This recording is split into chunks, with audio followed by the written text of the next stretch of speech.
손발이 자주 저리시나요? 절대 그냥 넘기면 안 되는 7가지 원인. 여러분, 안녕하세요. 오늘도 건강한 하루 보내고 계신가요? 아침에 일어났는데 손이 저릿저릿하거나 오래 앉아 있다가 일어서려는데 다리가 찌릿한 적 다들 한 번쯤은 있으실 거예요. 그냥 나이 들어서 그런가 보다 하고 넘기셨다면, 많은 분들이 나이 들면 다 그렇지 하고 그냥 넘기시는데요. 사실은 그렇지 않습니다. 손발 저림은 단순한 혈액순환 문제일 수도 있지만 때로는 우리 몸이 보내는 아주 중요한 신호일 수도 있습니다. 7가지 원인, 그리고 반드시 병원에 가야 하는 순간. 오늘은 손발 저림을 일으키는 대표적인 7가지 원인을 하나씩 짚어드리고, 마지막에는 이럴 때는 절대 미루지 말고 병원에 가셔야 한다는 위험 신호까지 함께 말씀드릴 거예요. 끝까지 보시면 앞으로 손발이 저릴 때마다 이게 괜찮은 건지 아닌 건지 스스로 판단하실 수 있게 될 거예요. 그럼 차근차근 시작해 보겠습니다. 원인 1. 혈액순환 장애. 가장 먼저 가장 흔한 원인부터 말씀드릴게요. 바로 혈액순환 문제입니다. 우리 손끝, 발끝은 심장에서 가장 멀리 떨어진 곳이에요. 그래서 혈액순환이 조금만 나빠져도 제일 먼저 신호가 오는 곳이 바로 손과 발입니다. 특히 겨울철 혈관이 수축하면서 더 심해져요. 날씨가 춥거나 오랜 시간 같은 자세로 앉아 계시거나 다리를 꼬고 앉는 습관이 있으시면 혈관이 눌리면서 저림이 더 자주 생길 수 있습니다. 이럴 때는 이렇게 해보세요. 첫째, 30분에 한 번씩은 자리에서 일어나 가볍게 움직여주세요. 둘째, 손발이 차가우실 때는 따뜻한 물로 온찜질을 해주시는 것도 좋습니다. 셋째, 다리를 꼬고 앉는 습관 조금씩 줄여보시는 게 좋아요. 이런 단순한 순환 문제라면 생활 습관만 바꾸셔도 많이 좋아지실 수 있습니다. 여러분은 손발이 언제 가장 저리신가요? 댓글로 알려주세요. 혹시 여러분은 손발이 언제 가장 저리신가요? 아침인지 자기 전인지 댓글로 한번 남겨주세요. 원인 2. 당뇨병 말초신경 손상. 두 번째 원인은 조금 더 신경 써서 들어주셔야 합니다. 바로 당뇨병입니다. 당뇨가 오래 지속되면 혈액 속 높은 당분이 우리 몸 구석구석에 있는 가느다란 신경들을 서서히 손상시킵니다.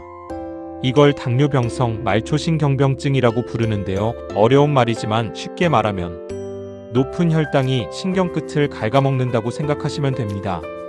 양쪽 발끝부터 시작해서 점점 위로 올라오는 저림. 특징이 있어요. 보통 한쪽만이 아니라 양쪽 발끝에서 동시에 시작되고 시간이 지나면서 점점 발목, 종아리 쪽으로 올라옵니다.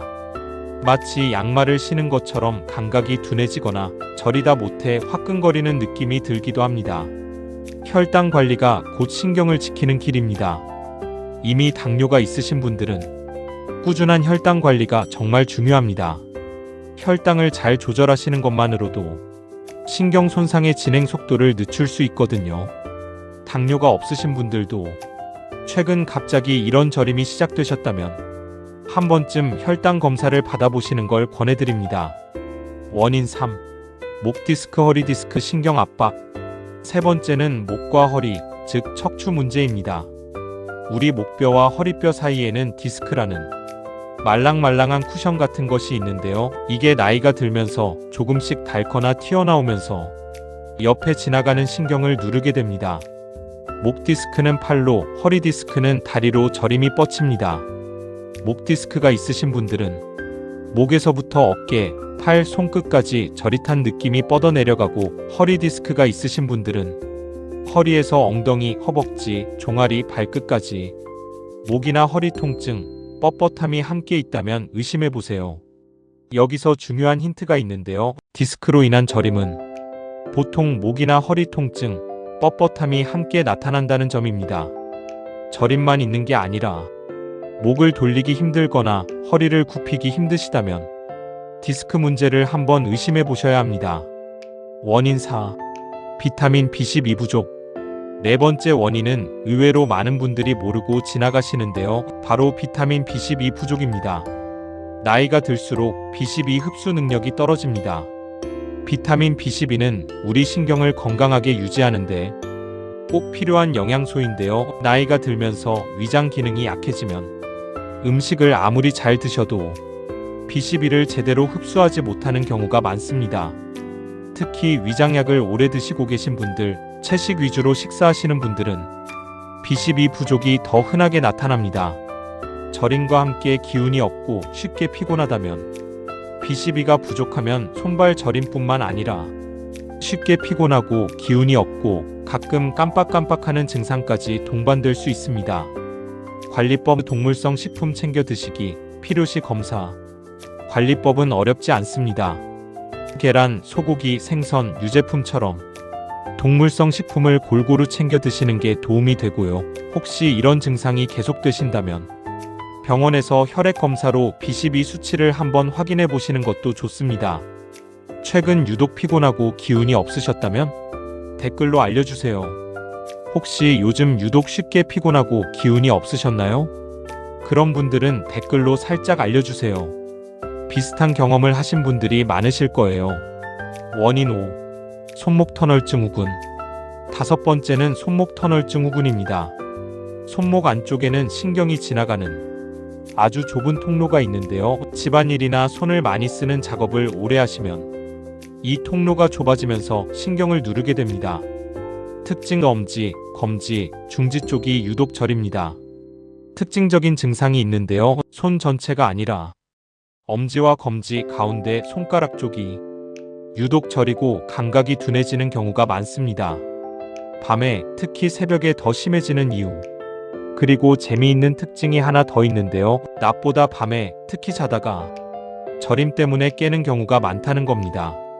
이건 우리가 잠잘 때 손목을 구부린 채로 자는 경우가 많기 때문인데요. 손목이 구부러지면 그 좁은 통로가 더 좁아지면서 증상이 심해지는 거예요. 손목 스트레칭, 손목 받침대 사용도 도움이 됩니다. 손목을 너무 많이 쓰신 날은 가볍게 손목을 풀어주시고 손목 받침대를 사용하시는 것도 도움이 됩니다. 원인 6. 그 외 말초신경질환. 6번째는 조금 더 폭넓은 개념인데요. 바로 말초신경질환입니다. 앞서 말씀드린 당뇨나 B12 부족 외에도 갑상선 기능 저하, 신장 기능 저하 또는 알코올을 오랫동안 많이 드신 경우에도 말초신경이 손상되면서 저림이 생길 수 있습니다. 원인이 뚜렷하지 않은데 저림이 계속된다면 특별한 이유 없이 손발 저림이 몇 주, 몇 달째 계속되거나 점점 범위가 넓어지고 있다면 이런 말초신경 질환을 의심해보고 정확한 검사를 받아보시는 게 좋습니다. 반드시 병원에 가야 하는 위험 신호. 지금부터는 정말 중요한 이야기입니다. 자, 여기서부터는 조금 더 집중해서 들어주셨으면 합니다. 앞서 말씀드린 원인들은 대부분 천천히 진행되고 관리하면서 좋아질 수 있는 것들이었어요.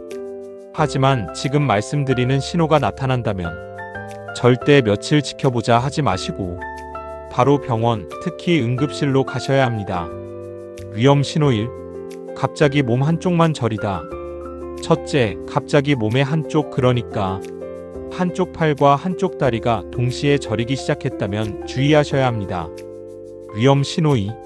얼굴 마비, 입꼬리가 처진다.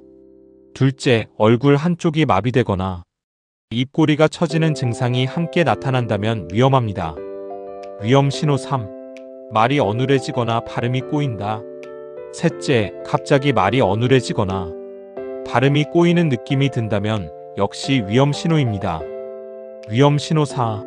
갑자기 힘이 빠지고 물건을 놓친다. 넷째, 갑자기 손에 힘이 빠져서 들고 있던 물건을 놓치거나 걸을 때 다리에 힘이 풀리는 느낌이 든다면 주의하셔야 합니다. 이런 증상은 뇌졸중의 신호일 수 있습니다.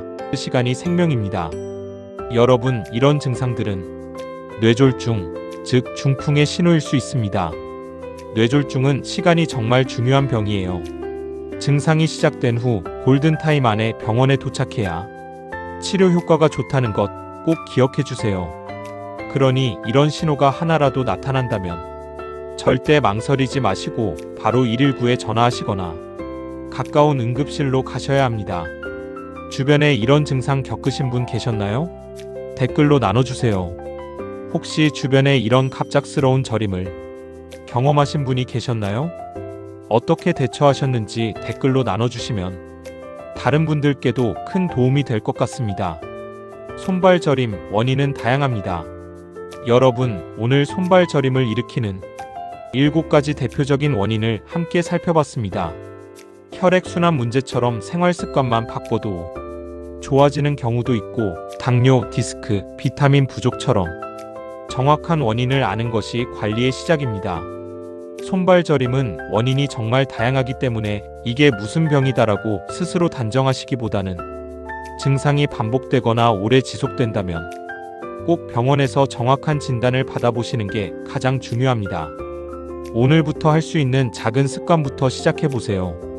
그리고 오늘 말씀드린 것처럼 자주 움직이기, 균형 잡힌 식사, 그리고 내 몸의 신호에 귀 기울이는 것, 이 작은 습관들이 모여서 여러분의 건강한 손과 발을 지켜줄 거예요. 구독과 좋아요는 큰 힘이 됩니다. 오늘 영상이 도움이 되셨다면 구독과 좋아요 부탁드리고요. 다음에도 여러분의 건강을 위한 유익한 정보로 다시 찾아뵙겠습니다. 늘 건강하시길 바랍니다. 감사합니다. 여러분, 오늘도 시청해주셔서 감사합니다. 늘 건강하시고 다음 영상에서 또 뵙겠습니다.